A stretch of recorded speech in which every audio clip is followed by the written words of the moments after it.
이룬 것이며 사실 그들의 구원을 보증하신다. 그리스도의 죽음은 어떤 구체적인 죄인을 대신하여 죄의 고통을 참고 견디심을 의미한다. 자기 백성의 죄를 씻어주시는 것 이외에 그리스도의 속죄는 그들이 구원에 필요한 모든 것을 보증하여 준다. 자기에게 연합시키는 신앙을 비롯 모든 것을 보증하신다. 신앙의 은사는 성령으로 하여금 그리스도가 대신 죽음을 당하신 모든 사람들에게 적용되므로 그들의 구원이 보장된다. 즉 요한복음 10장에서 읽었듯이 이거 예수님께서 명확하게 하신 말씀이에요. 뭐냐? 내 양이 있고 내 양이 아닌 양들이 있다. 알미니우스주의자들의 주장들처럼 모든 사람을 구원할 거였으면 몽땅 다 내 양이라고 했어야죠. 근데 명확하게 예수님께서 너희는 내 양이 아니야. 그래서 안 믿는 거야. 그들이 믿지 않는 이유에 대해서 명확하게 말씀하시잖아요. 나를 왜 안 믿느냐고? 내 양이 아니니까. 심플한 대답이에요. 내 양은 내 음성을 알아.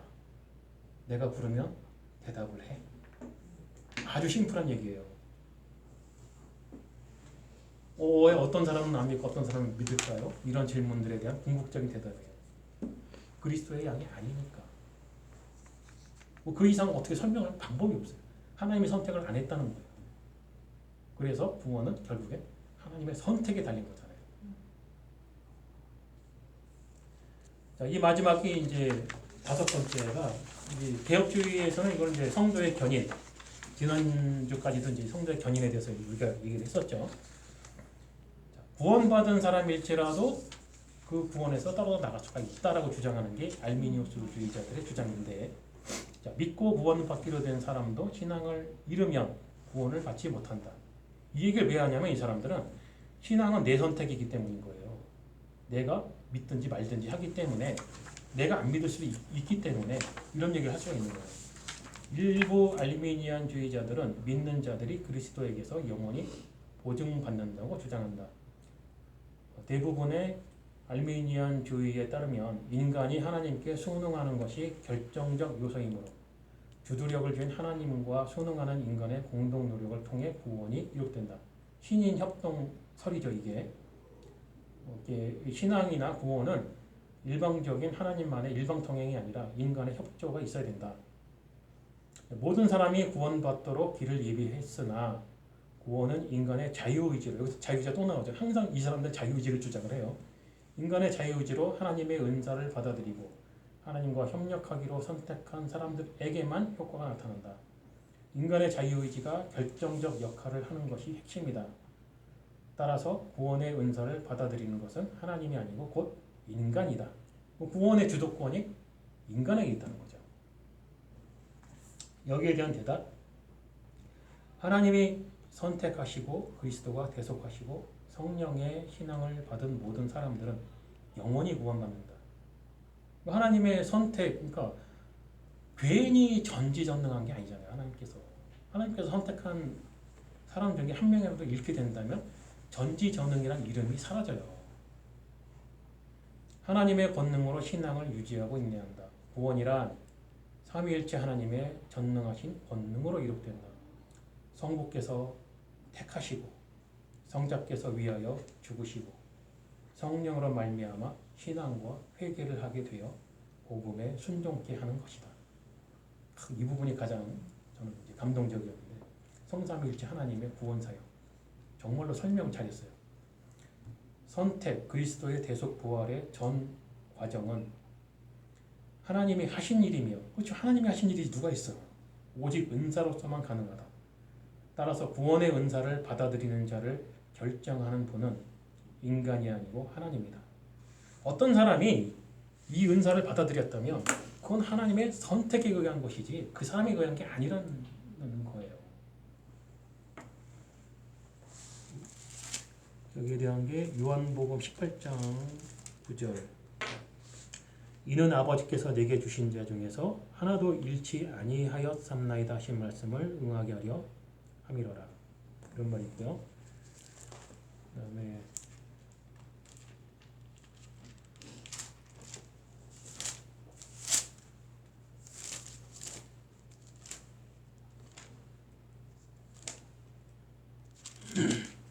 열왕기상 19장 18절.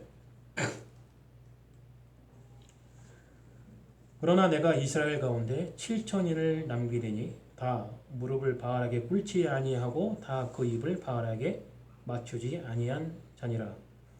무슨 말이냐? 이스라엘 백성들이 다 바알이라고 하는 우상을 섬길 때였어요. 이 시대가. 그런데 하나님께서 뭐라고 말씀하세요? 내가 7천 명을 남겨두겠다. 하나님이 남기시는 거예요. 하나님이. 이 7천 명이 자기들 스스로의 선택이 아니에요.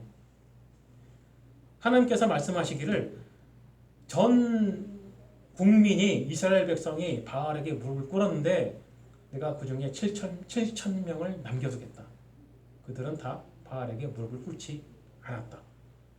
그럼 그들이 안 꿇었냐고요? 하나님이 선택했으니까 안 꿇은 거란 말이에요. 이 사람들은.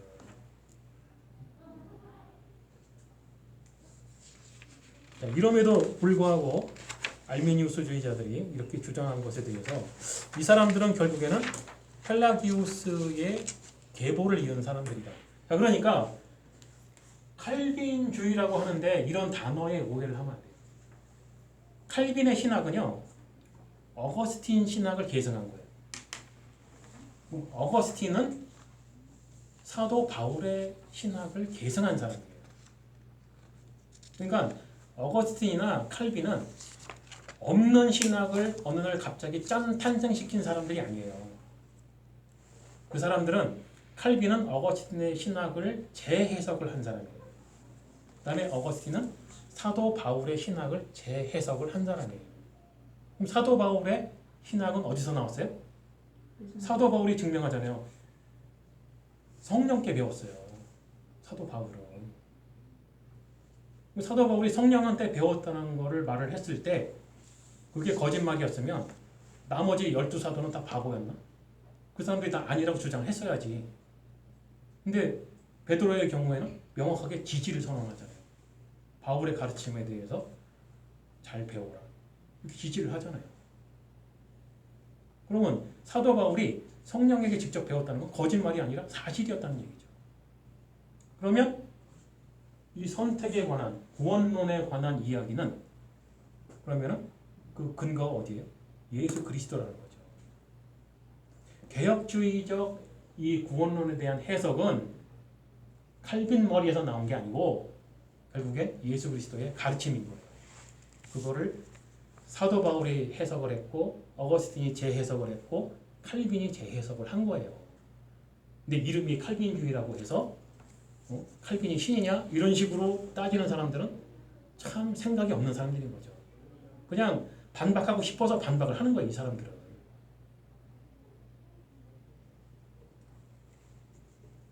자, 이제 대망의 이제 마지막 부분인데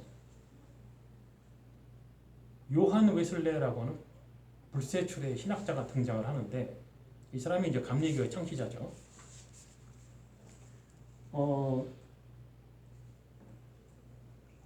이 사람의 신학은 굉장히 많은 교단에 영향을 줘요. 요한 웨슬레가 있고, 요한 그 감리교가 있고, 그다음에 성결교는 요한 웨슬레 신학을 채용을 했어요. 그다음에 순복음도 웨슬레 신학을 이제 받아들이고 있고, 여러분들이 이제 그런 말 많이 들었을 거예요. 초교파라는 말 많이 듣죠. 초교파 사람들이 대부분이 이 웨슬리의 신학을 받아들여요. 그러면 이제 웨슬리 신학의 특징을 봐야 되는데, 웨슬리는 칼빈주의 5대 강령 중에서 제일 첫 번째 전적 타락에 대해서는 인정을 했어요. 웨슬리는 칼빈주의의 인간의 전적 타락에 대해서는 나도 그렇게 생각한다. 그러니까 그 요한 웨슬레의 신학은 알미니우스주의자들하고 정확하게 100% 동일한 건 아니에요.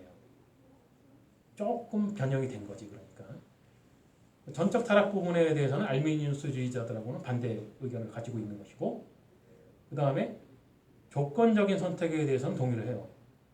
자유의지의 결과에 따라 구원과 멸망이 결정이 된다. 이 부분에 대해서 상당히 애석하게 생각을 하는데 결국에는 웨슬레도 인간의 선택에 의해서 구원이 결정된다라고 생각을 하는 사람인 거죠. 그 다음에 보편적 구속, 예수 그리스도를 영접하는 모든 자가 구원을 받으면 각 사람의 자유의지에 달렸다. 이 부분도 알미니우스주의자들하고 동일한 주장이고, 그다음에 선행은총을 주실 때 자유의지가 회복되어 구원의 초청에 응답할 능력이 부여된다. 요거는 좀 이제 개혁주의하고 좀 비슷한 주장이죠.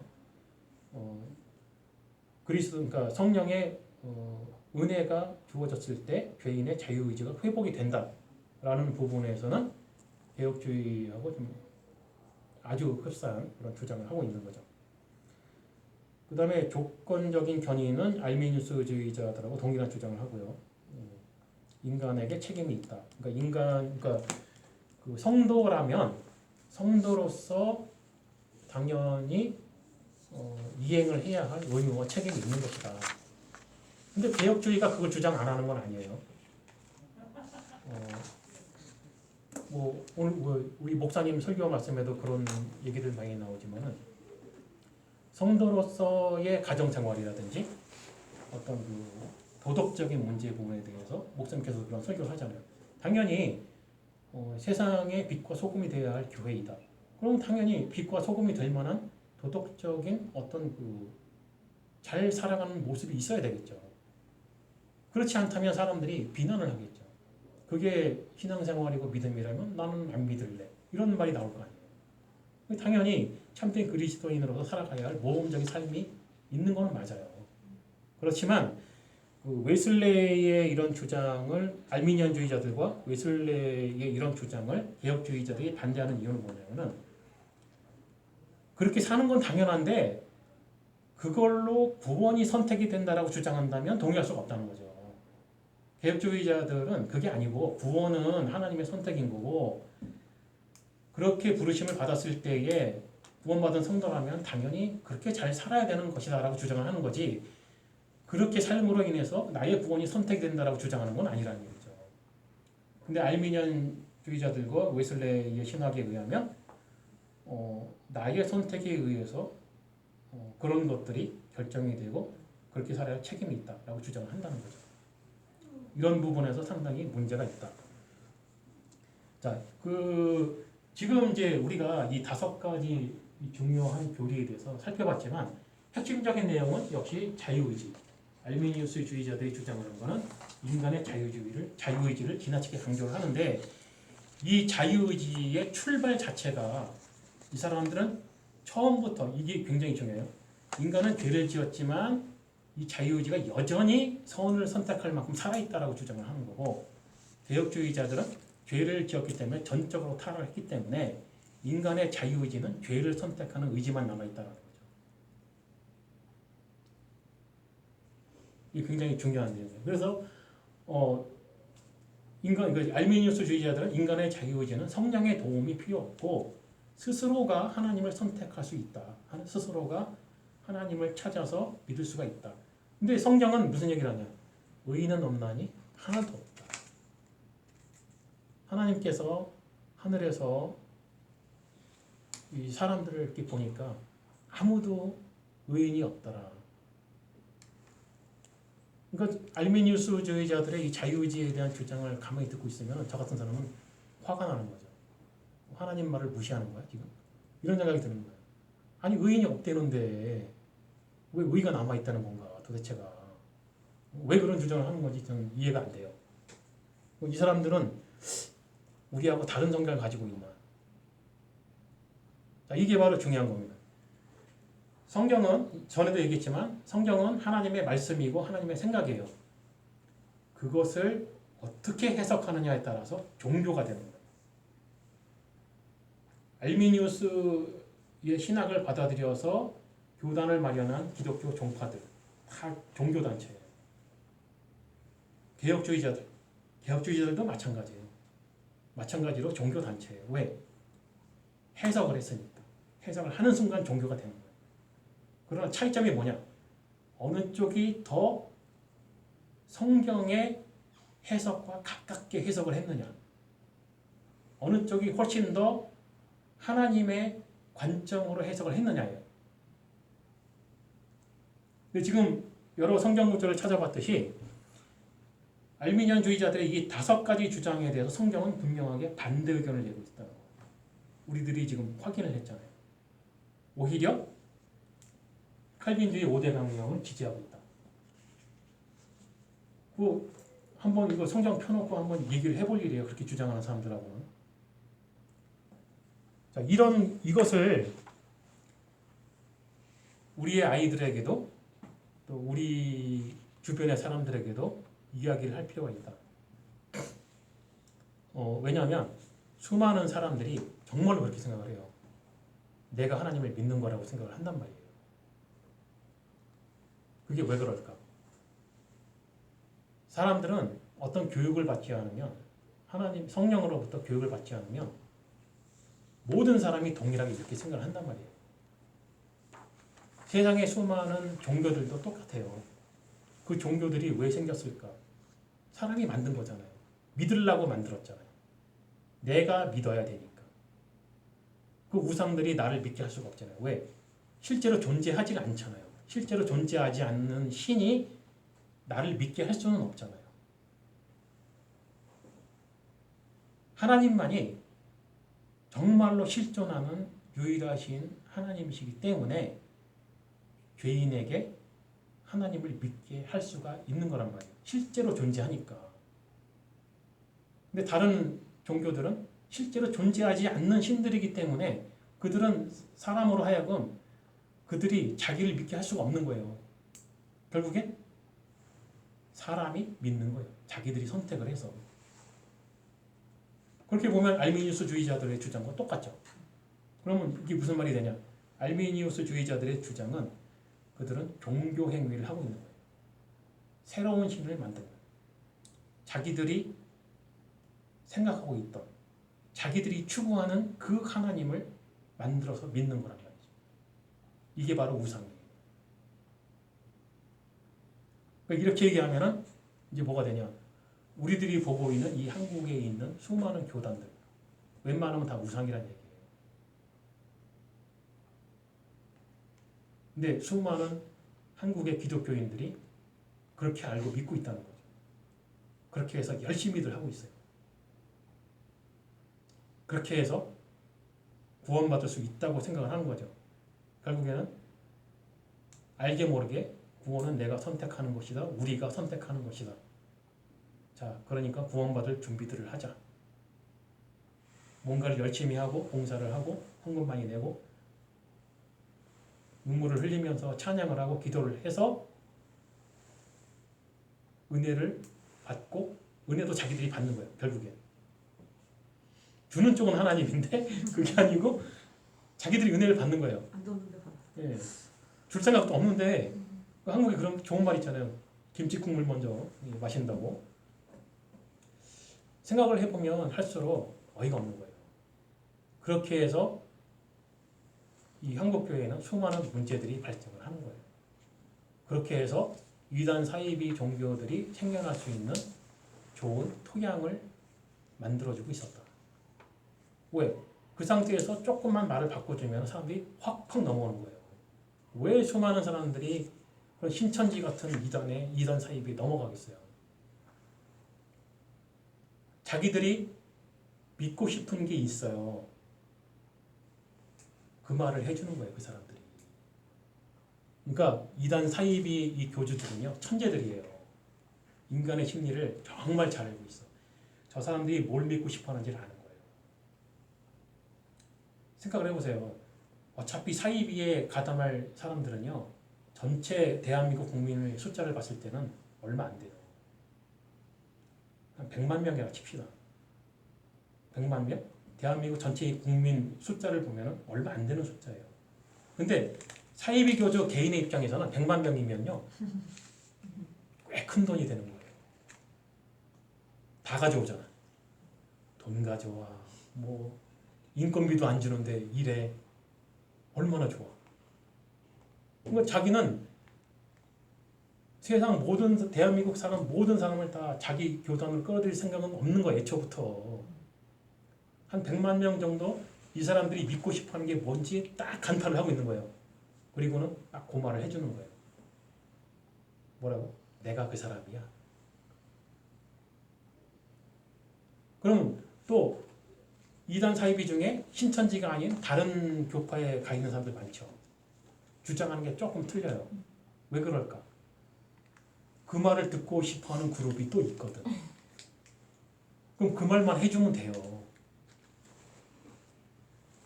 쉽죠, 아주. 되게 웃겨. 근데 신천지도 하나님의 교회 다닌다 이러면 접근 안 하죠. 그러니까 다른 그러니까 자기네들끼리 영역 침범 안 하나 봐요.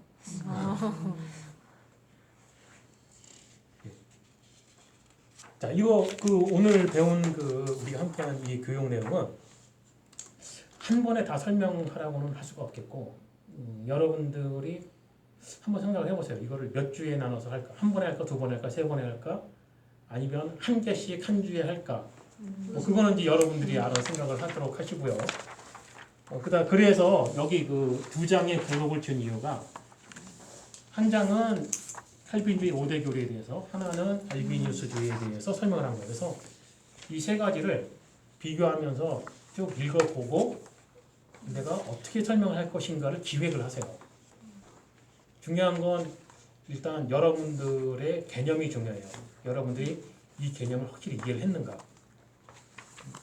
자, 그리고 여러분들이 조심해야 되는 게, 자, 지금 그 웨슬리 신학을 봤듯이 웨슬리는 칼빈주의 5대 강령 중에서 한 가지만 인정했어요. 나머지 네 가지는 인정할 수가 없다. 이렇게 해서 웨슬리주의가 나온 거예요.